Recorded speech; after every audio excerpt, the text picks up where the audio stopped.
I think one of the things that is a personal mission of mine is to basically put the farmer back at the center of society. I think it's quite an amazing thing that we somehow managed to create a system where farmers are very detached from society, right? It's literally the most important person in our society. Without farmers, we can't eat, right? Yet they're usually on the rural countryside. Many people have never visited a farm in their entire lives. And also many of the companies that are operating with them don't visit the farmers. They buy from middlemen, and the farmer gets the least amount of percentage of what's actually happening.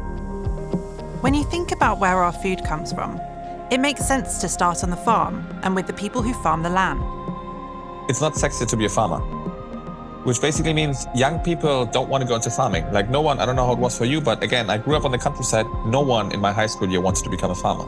It has always been as something almost looked down on in society, right? Like in many cultures, we have the feeling if you don't do well in school, then you become a farmer.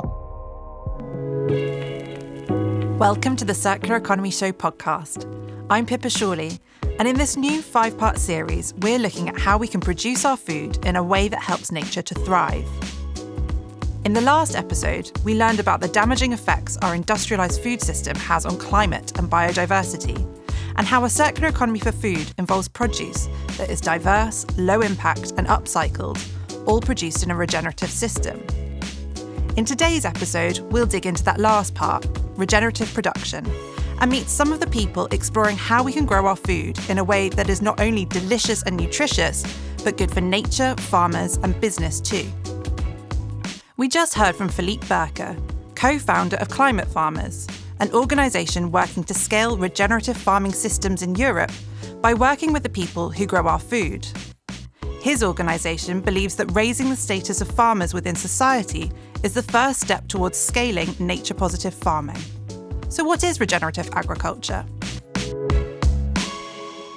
For me, it's a very simple one. Regenerative agriculture is for me agriculture which regenerates the soil health. That's it. Like essentially, I always say, it's just a mindset shift from a focus on yield to a focus on soil health. If you are increasing your soil health, then you are regenerating your local ecosystem inadvertently. And farmers are key to making this happen, says Philippe. So even people who come from farming generations of 5, 6, 7, 8 generations, they stop in this generation because they can do something else and they don't have the feeling that this is something that's well regarded by society, which led to the fact that the average age of farmers in the European Union is 58 years old. And obviously, people who are 58 years old, who are 5 years before retirement, they're not going to change their ways anymore drastically. Nobody would want to do that.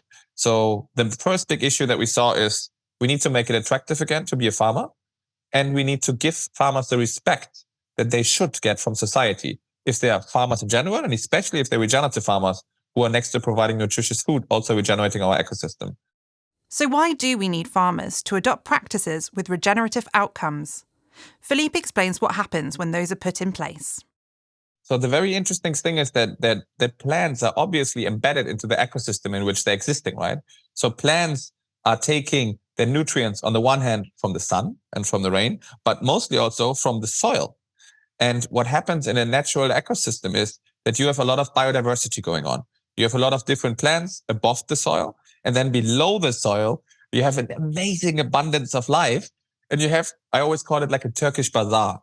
So you have a lot of trading that's going on between the roots of the plants and mushrooms, which are kind of like the tradesmen, which are basically like the Dutch of the soil, you could say, which are bringing basically any kind of nutrients from one plant to the other. And one of them is, for example, also carbon, which gets traded against sugar, against phosphorus, etc. And all of this is going down below the soil level, right? And the more you are planting and the more plants are growing, the more the roots are growing and the more this trading is growing. So if you have healthy soil, then it's full of these white little fibers, which you see everywhere. And this is what is amazing in order to produce healthy, nutritious food, and in order to increase biodiversity, increase soil water storage capacity, which, for example, reduces risk of flooding, reduces risk of drought, etc. So if this is the ideal scenario, where are we at now? Now, what we are doing is, instead of having all of this diversity, we're planting one field, monocrop, just one thing, just wheat, just corn, because it's easier to harvest. So it's economically focused on more efficient harvesting, but the plants are not receiving the nutrients that they need to. They're not receiving what they would normally need to grow. So what do? We add it externally. to move away from the intensive monocrops Philippe's talking about, we need to rethink and redesign what we grow. The Ellen MacArthur Foundation's Big Food Redesign report looked at how this could work, as the Foundation's food lead, Rhaenyra O'Donnell, explains. We live in England and, we have this beautiful landscape, which is a rapeseed field and a wheat field and maybe an oat field, and they do look very beautiful. But, nature needs diversity. And so in the report, we talk about how potentially we could redesign our cereal products. We could swap out, say, 40% of the wheat flour for something like pea flour. Now, the reason we say pea flour is because peas are legumes, and one of the things that legumes are really, really good at is locking nitrogen into the soil. So if instead of having a single wheat-based cereal, you now have a cereal that's made of wheat and peas, we can say to our farmers, well, you can plant your peas in between your wheat, locking nitrogen in the soil, creating diversity in the field, probably meaning there's less need for nitrogen inputs to fertilize the soil. And at the end of the day, nature becomes better off. Soil health is rebuilt, biodiversity starts to come back because different insects feed off different plants. So it's about rethinking how we can, change the products and the ingredients that go into our product to enable farmers to do what's right for the land.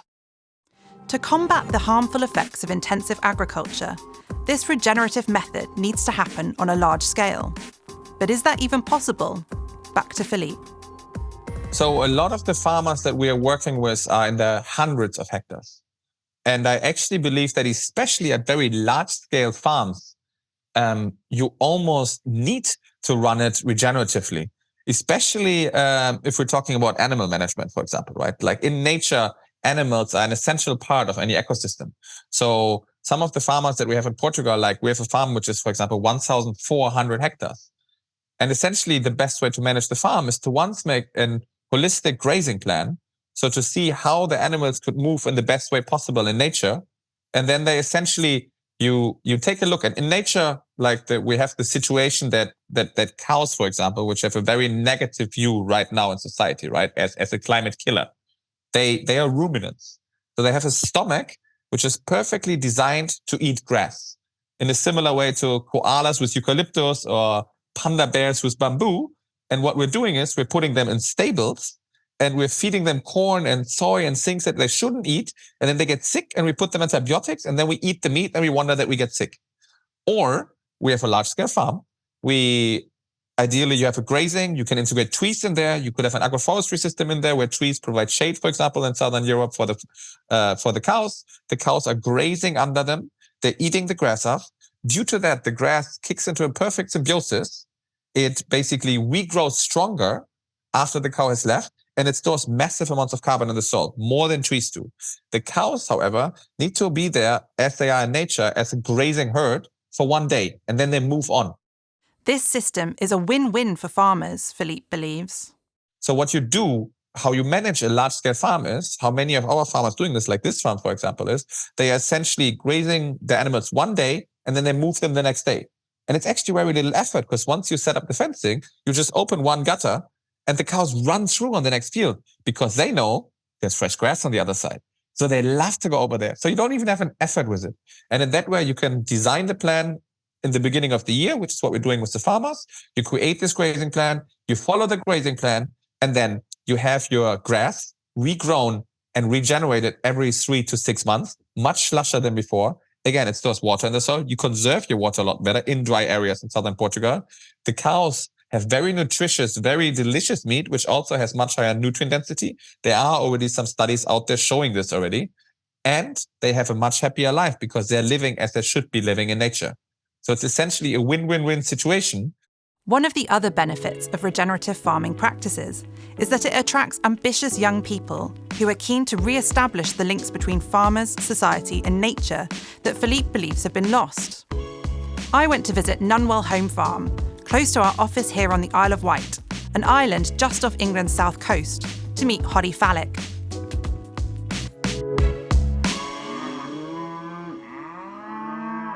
My name's Holly and I am a young mum and a young farmer, and together me and my best friend from childhood, Francesca, took on this farm at Nunwell, and we took on 120 acres of pasture land. If you came to the farm, you'd see we have a herd of belted Galloway cows who are currently grazing on the hilltops, and we have native breed pigs. At the moment, we've got a mixture of Berkshire pigs, saddlebacks, and Tamworths, and we've got a load of native breed chickens for X2.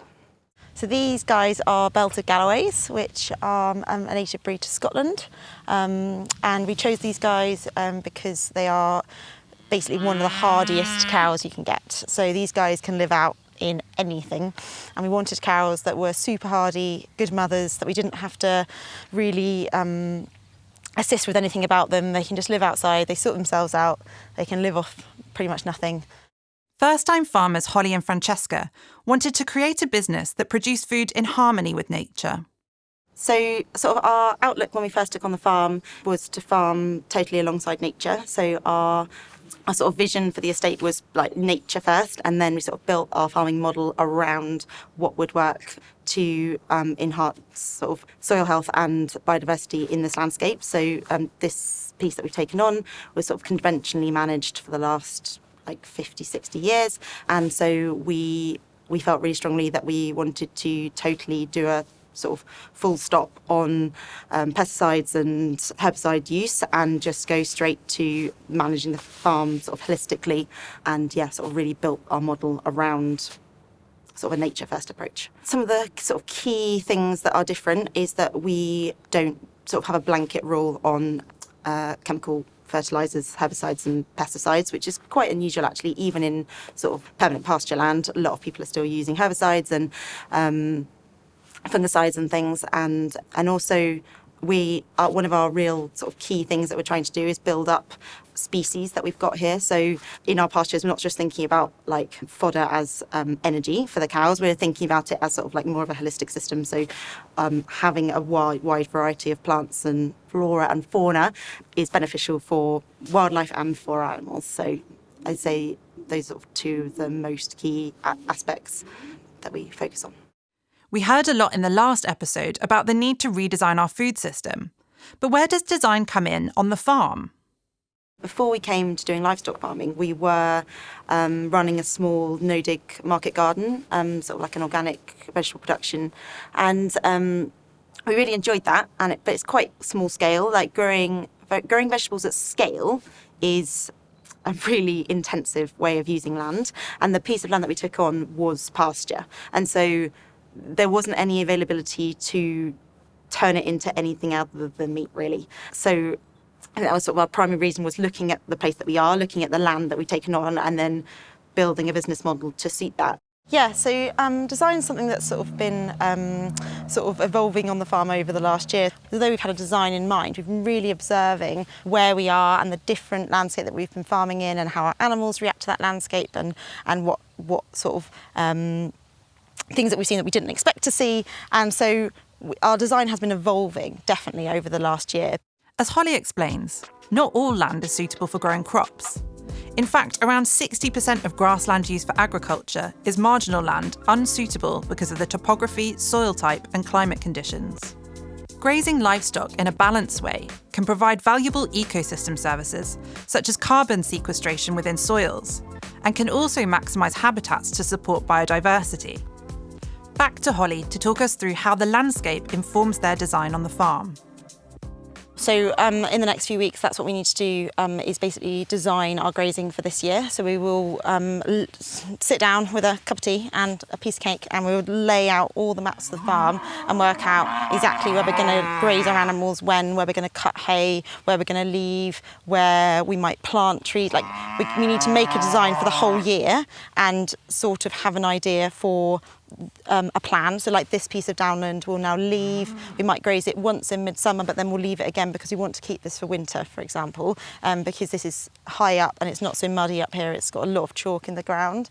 And so there's a lot of things like that you have to be thinking ahead. You can't just graze everything willy-nilly or think, it doesn't matter, because you have to be quite intentional about where you're grazing, from keeping the cows happy, but also from an ecological perspective. We want to keep as many of our grasslands as long as possible, and capturing all that CO2 and doing their photosynthesis.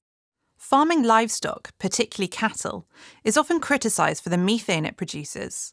However, as Philippe discussed earlier, Holly believes it's important to think holistically when it comes to rearing animals.